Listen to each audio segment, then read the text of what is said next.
jumelage innovant entre demandeurs d'asile et entreprises du comté. Le reprenariat au cœur de la tournée manufacturière en Chaudière-Appalaches. Un nouveau prix civique pour célébrer l'ouverture et la solidarité à Montmagny.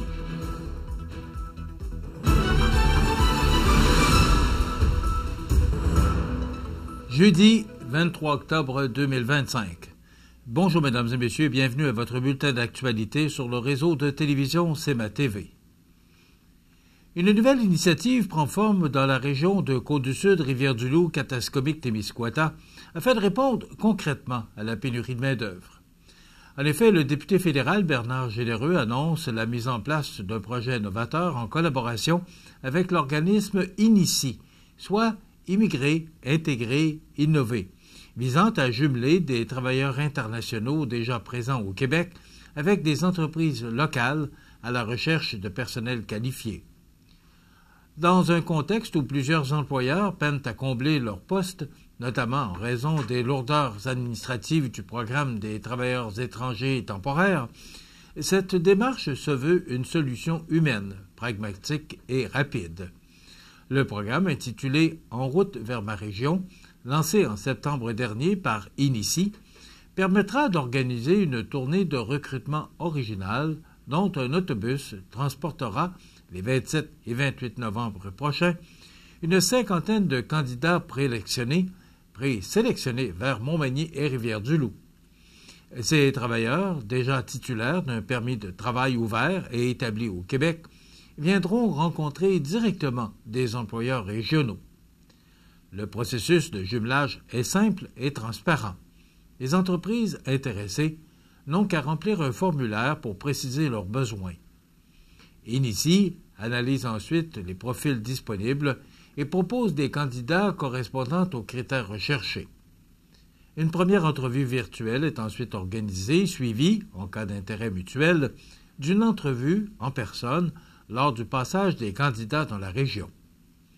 La démarche est volontaire, sans engagement et fonctionne selon le principe du premier arrivé, premier servi, jusqu'à ce que les 50 places de l'autobus soient comblées. Selon Bernard Généreux, cette initiative ne vise pas à remplacer les programmes existants, mais à offrir une alternative transitoire adaptée aux réalités du terrain. Il est temps de faire preuve de créativité et de volonté pour transformer les défis économiques en occasions concrètes. Ce projet permet à nos entrepreneurs de trouver la main-d'œuvre dont ils ont besoin, tout en donnant une chance à des personnes déjà établies ici de s'intégrer dans nos communautés, souligne le député. Ce projet est rendu possible grâce à la collaboration de nombreux partenaires économiques et institutionnels, dont le Centre local de développement de la MRC de Montmagny, le CAE Montmagny-Lillet, les MRC de Lillet et du Témiscouata, le CLD de Rivière-du-Loup, Univers Emploi, ainsi que plusieurs entreprises régionales telles que Dubreton, Tourbière-Lambert, Lepage Millwork, Bardobec, Fonderie Poitras et le groupe NBG. En misant sur la rencontre entre humanité et efficacité économique, cette initiative représente un vent d'espoir pour les employeurs du comté et une belle opportunité d'intégration pour les travailleurs venus d'ailleurs, déterminés à contribuer à la vitalité de nos régions. Manufacturier et exportateur du Québec, mieux connu sous le nom de MEC, poursuivant cette semaine sa tournée régionale en Chaudière-Appalaches. La deuxième étape de cette série de rencontres s'est tenue chez Métal Bernard Division du groupe Mondial, réunissant plusieurs manufacturiers de la région autour d'un enjeu majeur, soit le reprenariat.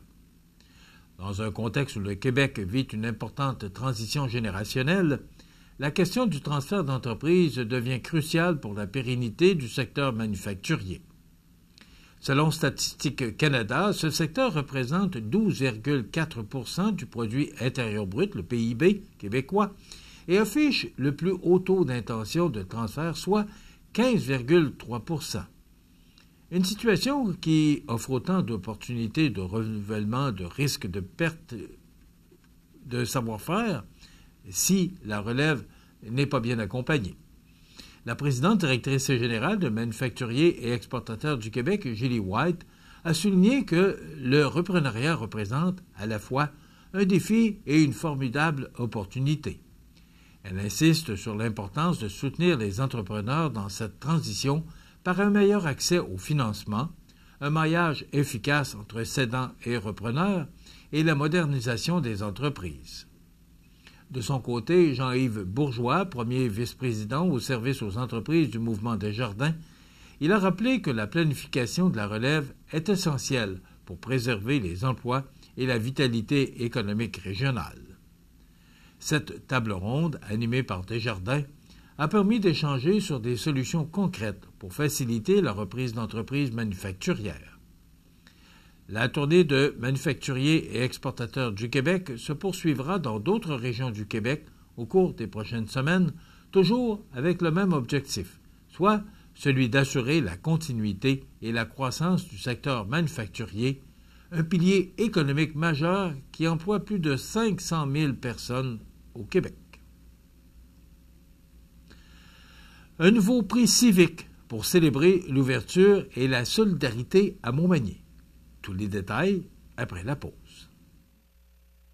Le restaurant Pizzeria Porto Bellissimo, un incontournable à Saint-Jean-Port-Joli. Pizza débordante de garniture, menus variés et abordables. Délicieux desserts avec des produits de grande qualité des gâteries de l'Ami. Porto Bellissimo et les gâteries de l'Ami, route de l'église à Saint-Jean-Port-Joli.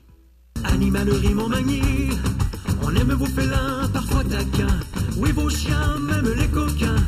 Vos oiseaux qui chantent en duo, c'est pour l'amour des animaux. Animalerie Montmagny, pour l'amour des animaux.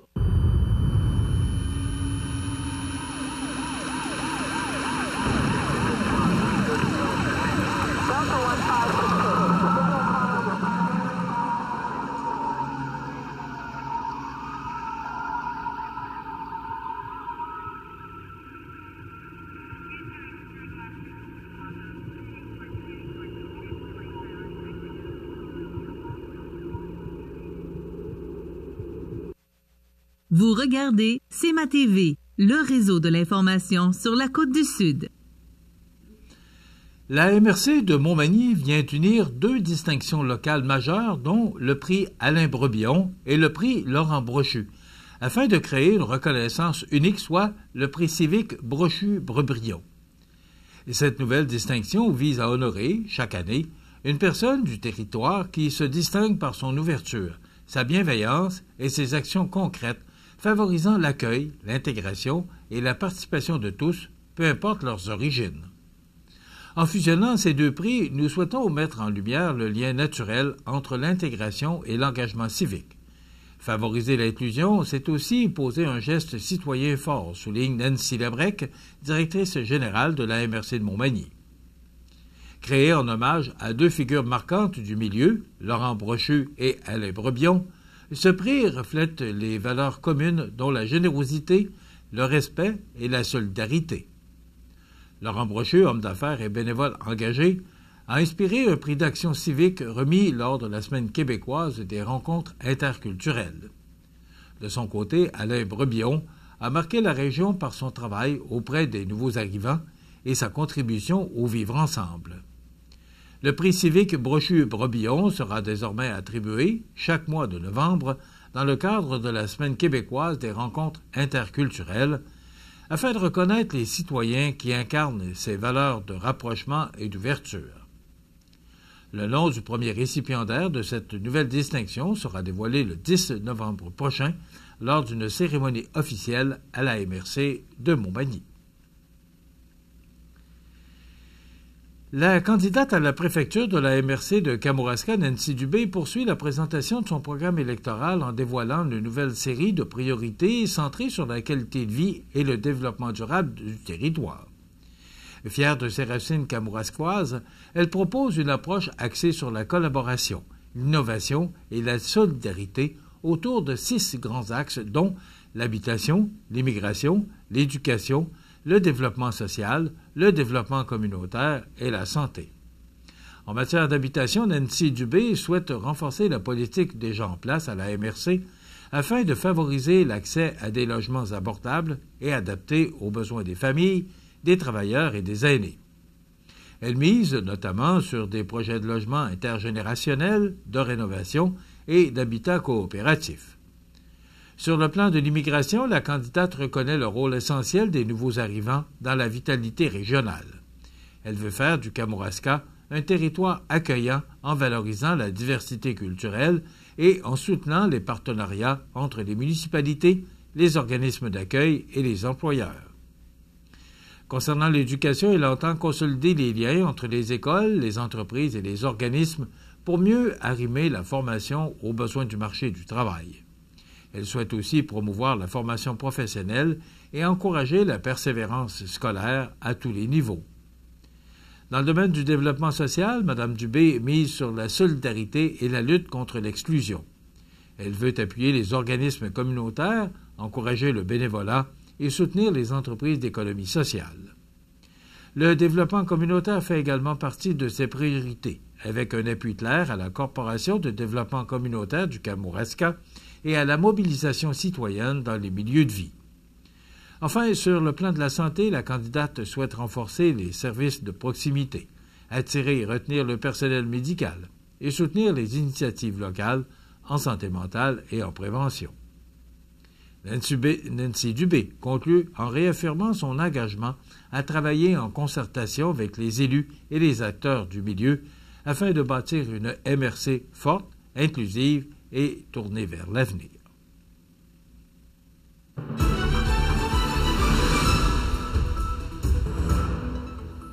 Au sport, un autre match à oublier pour le Caron Industrie Junior 2A alors que l'équipe manimontoise a subi un difficile revers vendredi soir dernier du côté de Lévis face au Lévis Honda. Les marqueurs pour le Caron Industrie sont Mathieu Cadrin, Brian Chabot, Justin Saint-Pierre et Charles-Étienne Lemelin. Dans l'autre match disputé dimanche dernier, le Caron Industrie a subi une deuxième défaite en autant de matchs par la marque de 4-2 face aux Dogs de Beauce-Centre.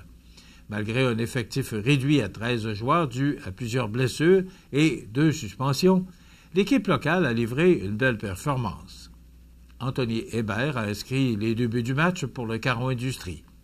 Prochain match du Caron Industrie vendredi soir, le 25 octobre, à 20h30. Oui, c'est bien vendredi le 24 parce qu'on est jeudi le 23. Donc, ce sera demain soir à l'Aréna de Montmagny. On va y arriver avec l'expert junior 2A de Saint-Romuald qui sera le visiteur. Il s'agira du seul match du week-end pour le Caron Industrie. Et c'était soir de hockey chaudement disputé samedi le 18 octobre dernier alors que 2 duels marquaient le premier programme double du week-end.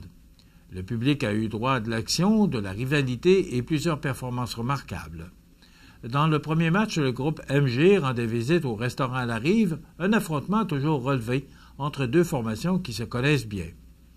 Privé de quelques joueurs réguliers, le groupe MG a peiné à suivre le rythme imposé par ses adversaires. Après une première période à l'avantage du restaurant à la Rive, le groupe MG réplique enfin en deuxième période, mais les locaux reprennent rapidement le dessus. Le reste de la rencontre sera à sens unique, le restaurant à la Rive filant vers une victoire convaincante de 6-2. Les marqueurs pour le restaurant à la Rive sont Yannick Picard et Jean-Michel Caron avec 2 buts chacun, ainsi que Nathan Chouinard et Olivier Chouinard. Du côté du groupe MG, Frédéric Pelletier et David Boulay ont sauvé l'honneur en marquant chacun 1 but. Le second affrontement de la soirée opposait au Quai-Pneu à Armoire-Maturin. Dès la mise au jeu initiale, au Quai-Pneu a pris les devants et n'a jamais regardé derrière. Rapidement, en avant 2-0, l'équipe a dominé la rencontre du début à la fin. En troisième période, Jérémy Couture est venu sceller l'issue du match avec un 4e but, offrant ainsi à son équipe une victoire de 4-0. Le gardien Michael Nicole s'est particulièrement illustré en réalisant un blanchissage parfait, repoussant les 20 tirs dirigés vers lui, une performance clé dans cette victoire sans équivoque. Voilà ce qui complète votre bulletin d'actualité de ce jeudi 23 octobre. Dans un moment, les prévisions de la météo. Et le menu de cette émission du jeudi 23 octobre, voyons, on va y arriver, c'est demain, on est le 23. Voilà. Alors, notre première invitée ce matin, c'est Mme Mireille Thibault, directrice générale du Centre d'aide aux entreprises, qui viendra nous parler de la semaine des PME et des services et des nouveaux services offerts par le Centre d'aide aux entreprises Montmagny-Lillet. Et on recevra M. Colin Lavergne, qui est candidat aux élections municipales dans le district 6. Et Audrey Saint-Pierre se rendra et nous parlera de ses trouvailles au magasin Coop IGA La Paix de Saint-Jean-Port-Joli. Et on a un beau petit bébé à vous présenter pour la chronique La Pouponnière. En fin d'émission, les commentaires d'actualité et les avis de décès. Une émission passablement chargée en ce jeudi 23 octobre 2025. Je vous souhaite donc une excellente émission à notre antenne.